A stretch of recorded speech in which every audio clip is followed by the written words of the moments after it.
welcome to the now better lighted shack. Hopefully this video will be a little clearer for you guys. So if you remember, we left off our code blade video. I had taken a bunch of measurements and I was going to try to get some manufactured. It turns out that that's been a little bit of a problem. The technologies that are readily available for easy online bidding are laser cutting and water jetting, and what I'm finding is that laser cutting is too expensive, and water jetting, many of the places that do the water jetting have a kerf that's too large for these little slots in between the three sets of code tines. So what I've done in the meantime is I've used a variety of hand tools to make some, and there's a lot of glare on this because the surface finish is not very even, but some replacement tines, or some trial tines, and the good news is they work. And what they're made out of is some 32 thousandths brass stock, 32 thousandths by 1/2, so I have to cut it laterally to bring it down to, I think, 337, and then we cut it to 1.270 and cut the profile in it that we need. And they work. Now they're quite a bit softer, obviously, than the steel. Not only are they a thousandth and a smidge thinner, but of course they're brass instead of steel, and so they're I don't know how long they're going to last. I don't know how well they're going to work, but for now, here they are, and I should say how well they're going to work long term. But for now, here they are, and I've put them in, and they work. So I think I explained before. Of course, we have some encoded plates here as well, that you basically just break these tines off. Well, I can't score these tines the way the originals were scored, so what I've been doing is just scratching them with a pair of flush cutters. Get down into the base of the tine and scratch them with the flush cutters, and then worry them off, and then clean up a little bit with a file.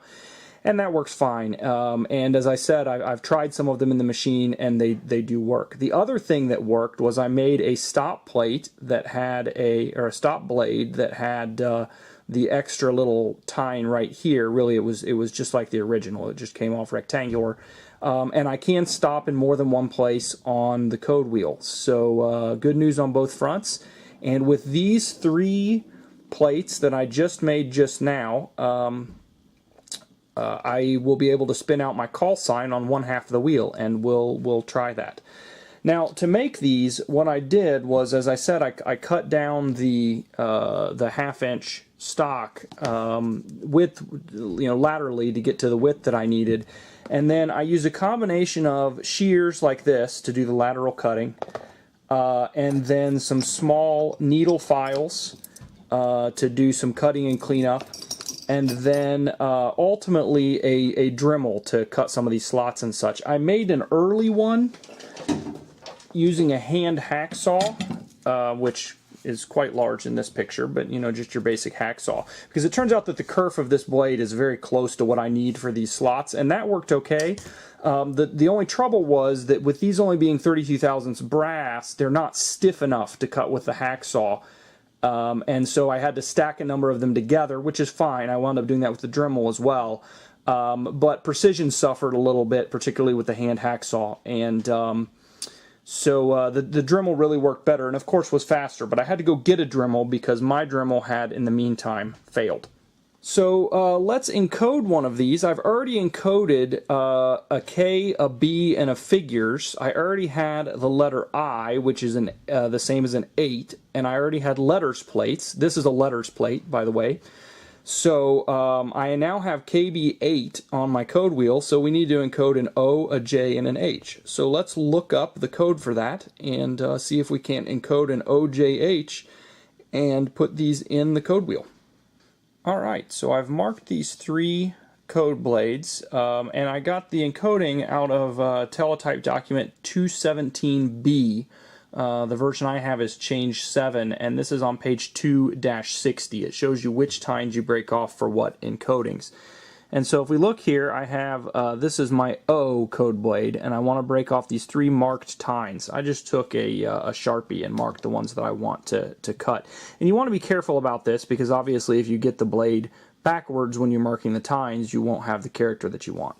And so what I did in order to break these off is I just take these flush cutters, I move them all the way into the base and give a squeeze to put a nice deep, I don't know how well it shows up with the finish on this brass, score across the base of the tine that I want to break. Go in and do that on the other side as deep as I can. Then just grab it and worry it right off. And there we go. We've removed the first tine for our O. And then we'll go ahead and we'll do that. Looks like 2, 4, 7 more times here to make our OJH.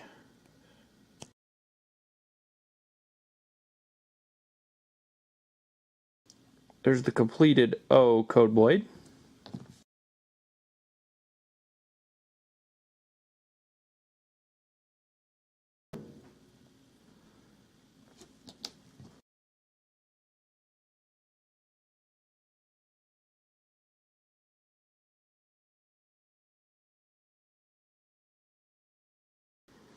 And there we have O, J, and H. And I will double check this against the code chart, make sure I didn't mess anything up. I may clean them up a little bit with a file, and then we'll try putting them in the code wheel.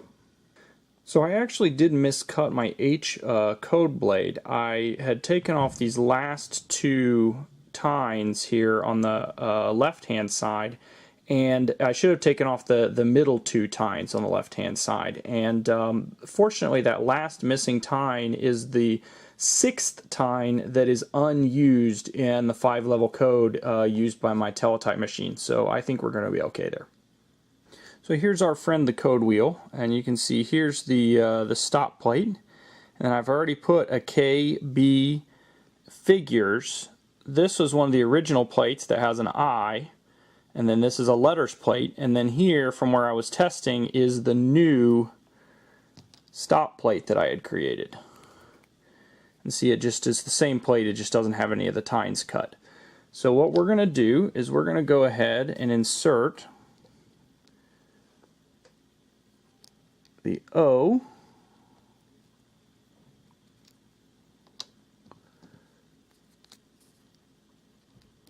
the J,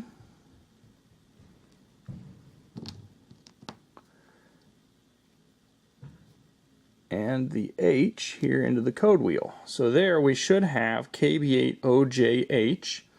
And then we're going to need a stop plate after that. But I would like my stop plate to be opposite, roughly, the existing stop plate. So I'm going to go ahead and pull out this tine over here, or this code blade,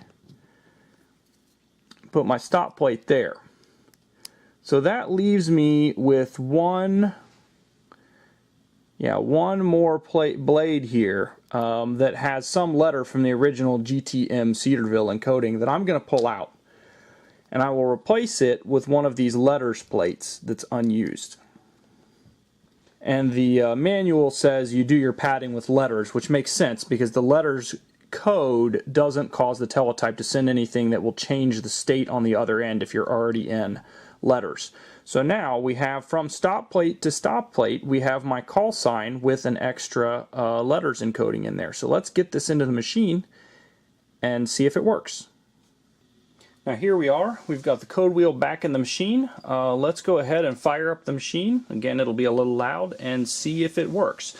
Now I will say that when I made the first 3 code blades, one of them, the B code blade, actually did require some modification. This isn't the most precise process I've used.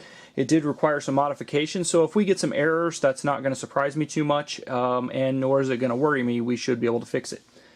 So here goes.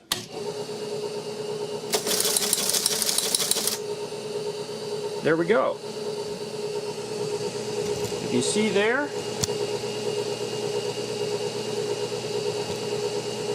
perfect, KB8OJH. And if I hit it again, it's going to send out some junk. And that's just the remaining codes from the old GTM Cedarville. But There we go, KB8OJH. So I'm going to call that a victory. I've got to make some more code plates. I want to have KB8OJH on there twice. Obviously, RVGLLE carriage return line feed is not really useful to me. So I'll be making a handful more code plates, and then I think we can call this a complete success. I do hope to have some more sturdier code plates made, but we'll have to see how that works out. I got to find somebody who can make them for me. Thanks for watching.